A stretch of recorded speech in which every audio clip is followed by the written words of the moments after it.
নমস্কার বন্ধুরা, সবাই কেমন আছেন? আশা করি সবাই ভালো আছেন। আমার একটা ব্লগে আপনাদের সবাইকে স্বাগত। তো দেখো আজকে আমি কী নিয়ে হাজির হয়েছি। আজকে আমি একটা মাছের রেসিপি তোমাদের সাথে শেয়ার করব। এটা কী মাছ বলো তো দেখি বন্ধুরা, কারা কারা চেনো এই মাছটা?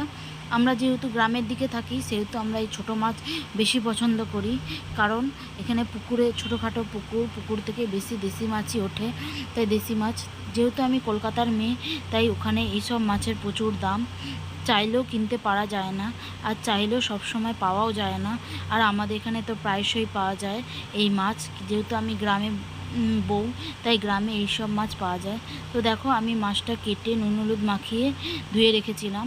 আমার অনেক ছোটোবেলায় বিয়ে হয়ে যাওয়ার জন্য আমি শ্বশুরবাড়িতে এসেই এই মাছ কাটা শিখেছিলাম, কারণ আমি বিয়ের আগে কিছুই জানতাম না, কিছুই পারতাম না করতে। তার জন্য এখন আমি মোটামুটি সব কিছুই শিখে গেছি।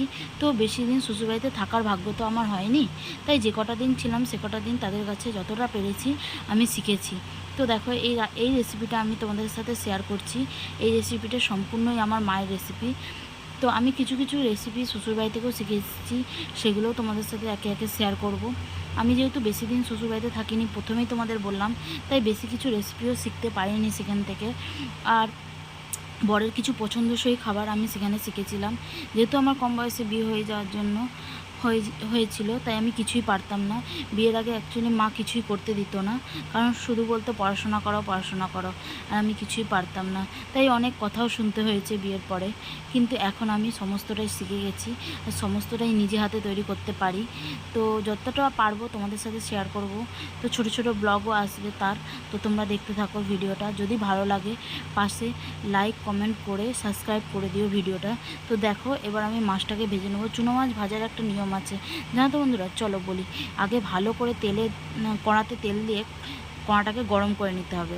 গরম করে নেওয়ার পরেই তোমাকে খুন্তি দিয়ে তেলটাকে সারা কড়াতে লাগিয়ে নিতে হবে, কারণ চুনো মাছ প্রচণ্ডই লেগে যাওয়ার ভয় থাকে আর ভেঙে যাওয়ারও ভয় থাকে। তার জন্য কড়াটা যখন ধোঁয়া উঠবে তখন তুমি মাছটাকে ছেড়ে দেবে। আমি যেইভাবে ছেড়েছিলাম ঠিক সেইভাবেই মাছটাকে ছেড়ে দেবে। দেওয়ার পর জোর আঁচে মাছটাকে রেখে দেবে, যতক্ষণ না এক পিঠ লাল হয়ে যাচ্ছে। মাছটা দেওয়ার পরে খুন্তি দিয়ে উল্টানোর চেষ্টা করবে না। মাছটা দেওয়া হয়ে গেলে এক পিঠ লাল হওয়ার অপেক্ষা করবে। লাল হয়ে গেলেই মাছটাকে উল্টে দেবে। উল্টে দেওয়ার পরে ভালো করে আরেকটু তেলের দরকার হলে তেল দিয়ে ভালো করে নেড়ে চেড়ে রান্না করবে। দেখো এবার আমি সবজিগুলো কেটে নিয়েছিলাম আগেই। এটা আলু আর বেগুন আছে। আলু আর বেগুন দিয়েই আমি এই মাছের চচ্চড়িটা করব। তো আজকে এটা বলেই দিই কী মাছ, এটা চুনো মাছ। অনেকে বলে ছোটো মাছ চুনো মাছ, আর অনেকে বলে মোরলা মাছ। তো আলু বেগুন দিয়ে আমি এই চচ্চড়িটা বানাবো। কিন্তু শীতকালে বিভিন্ন রকম সবজি পাওয়া যায়, যেমন সিম, মূলো, হ্যাঁ, এইসব দিয়েও তোমরা এই তরকারিটা করতে পারো। খুব ভালো লাগে, খুব টেস্টি লাগে। তো দেখো আমি আলুটা দিয়ে দিয়েছি তেলে, এরপরে আমি বেগুনটাও ছেড়ে দেবো, দিয়ে লাল লাল হওয়ার জন্য অপেক্ষা করব। সামান্য কিছু মশলা দিয়ে এই রান্নাটা হয়ে যায়। কে কে এটা খেয়েছো আমার মতন করে তারা প্লিজ আমাকে কমেন্টে জানিও। আর যারা যারা এখনও পর্যন্ত এরকমভাবে এই মাছের চচ্চড়ি করে খাওনি, তারা প্লিজ, তাদের কাছে অনুরোধ, একবার টেস্ট করো, একবার এইটা রান্না করো এইভাবেই, যেরকমভাবে আমি দেখাচ্ছি সেরকমভাবেই রান্না করো। রান্নাটা করে আমাকে কমেন্টে জানিও যে দিদিভাই কেমন হয়েছিল। তো আমি একটা বাটির মধ্যে হলুদ নিয়ে নিলাম। হলুদ তো আমরা বাঙালি প্রত্যেকটা তরকারিতেই দিই, হলুদ ছাড়া যেন রান্না অসম্পূর্ণ। নুন আর হলুদ এই দুটো তো তোমাকে দিতেই হবে। হলুদ দিয়ে দিলাম একটু জিরে গুঁড়ো, সামান্য একটু জিরে গুঁড়ো, তোমরা পরিমাণ মতো দেবে জিরে গুঁড়ো। আর দিয়ে দেবো একটু লঙ্কা গুঁড়ো, কারণ ঝালের জন্য তোমাকে একটু লঙ্কা গুঁড়ো দিতেই হবে। তো লঙ্কা গুঁড়ো দিয়ে আমি ভালো করে পেস্টটা করে নেব।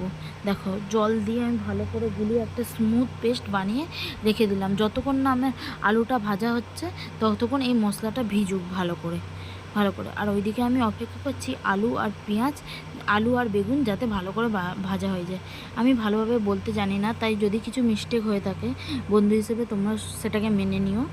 আর দেখো আমি এটাকে জল দিয়ে ভালো করে পেস্ট করে নিয়েছি, আর এদিকে আলুটা আর বেগুনটা লাল লাল মতো ভাজা হওয়ার জন্য অপেক্ষা করছি। তোমরা পরিমাণ মতো তেল দেবে, বেশি তেল দেওয়ারও দরকার নেই, আর খুব কমও তেল দেবে না, কারণ চুনো মাছে একটু তেল না দিলে ভালো লাগে না। তো লাল লাল করে ভাজা হয়ে গেছে। এবার আমি মশলাটা দিয়ে দেবো। দেখো যে পেস্টটা বানিয়ে রেখেছি আমি পেস্টটা দিয়ে দিলাম। আর কিছুই নয়, পেস্টটা দিয়ে এবার আমি ভালো করে কষতে থাকবো যতক্ষণ না মশলা থেকে কাঁচা গন্ধ চলে যায়। নুনও দিয়ে দিলাম, যেহেতু আমি পেস্টের মধ্যে হলুদটা দিয়ে দিয়েছিলাম তাই এখন হলুদ দেওয়ার কোনো দরকার নেই। তো দেখো নুনও আমি দিয়ে দিলাম, দিয়ে ভালো করে নাড়াচাড়া করতে থাকবো। নাড়াচাড়া করব যতক্ষণ না মশলা দিয়ে কাঁচা গন্ধ চলে যায়। দেখো আমি তো জল দিই না কষার সময়, বারবার বন্ধুদের তোমাদের বলি জল দিয়ে কষবে না মশলা, তাহলে কিন্তু মশলা ভালোভাবে কষা হয় না। আস্তে আঁচ করে, জোর আঁচ করে, বারবার করে নেড়ে নেড়ে কষবে। তো দেখো এখনই কত সুন্দর কালারটা হয়েছে, তোমার দেখেই মনে হচ্ছে না খেতে? আমার তো যখন দেখেই এখন যেন ভয়েস ওভার দিতে দিতে মনে হচ্ছে যে যদি আরেকবার খেতাম কি ভালো হতো। তো দেখো এবার আমি জল দিয়ে দিলাম, কারণ কষা হয়ে গেছে, জল দিয়ে দিলাম। তোমরা যদি বাড়িতে ধনেপাতা থাকে, যেহেতু গরমকাল এখন ধনেপাতা অ্যাভেলেবেল নয়, অত ভালোও লাগে না খেতে, তার জন্য আমি দিইনি।